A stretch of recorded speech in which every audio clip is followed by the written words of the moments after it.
নির্বাচন যত ঘনিয়ে আসছে, ঢাকার ২০টি আসন ও ভোটারদের মধ্যে বাড়ছে নতুন উন্মাদনা। এরই মাঝে বিশেষভাবে নজর কেড়েছে ঢাকা-৮ আসন। কারণ এ আসনেই প্রতিদ্বন্দ্বিতা করছেন জুলাই গণঅভ্যুত্থানের ৩ পরিচিত মুখ ও বিএনপির প্রবীণ ও হেভিওয়েট এক নেতা। এ আসনের স্বতন্ত্র প্রার্থী হিসেবে নির্বাচন করছেন জুলাই গণঅভ্যুত্থানের অন্যতম নেতা ইনকিলাব মঞ্চের মুখপাদ্র শরীফ ওসমান হাদী। পায়ে হেঁটে, ব্যানে চড়ে, মুড়ি বাতাসা খাইয়ে নির্বাচনের ব্যতিক্রমধর্মী প্রচারে ইতোমধ্যেই তিনি নজর কেড়েছেন সবার। কখনো কোলাকুলি, কখনো কৌশল বিনিময়, আবার কখনো দেখা গেছে নির্বাচনী প্রচারের জন্য মানুষ ভালোবেসে নিতিচ্ছায় করছে দান।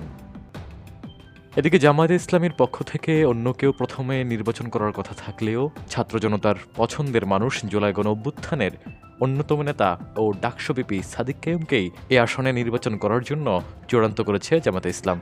একই সাথে এ আসনে প্রতিদ্বন্দ্বিতা করছেন জুলাই গণঅভ্যুত্থানকালীন সময় ছাত্র জনতাকে স্যালুট দিয়ে ভাইরাল হওয়া সেই রিকশা চালক। ইতিমধ্যেই তিনি এনসিপির থেকে নির্বাচন করার জন্য মনোনয়নপত্র গ্রহণ করেছেন। এদিকে বিএনপির পক্ষ থেকে এ আসনে আছেন মির্জা আব্বাস। হেভিওয়েট প্রার্থী, সাবেক মন্ত্রী হওয়ার সুবাদে তিনাকে মাঠের রাজনীতিতে খুব বেশি সক্রিয় দেখা না গেলেও তিনার কর্মীরা মাঠে ধাপিয়ে বেড়াচ্ছেন।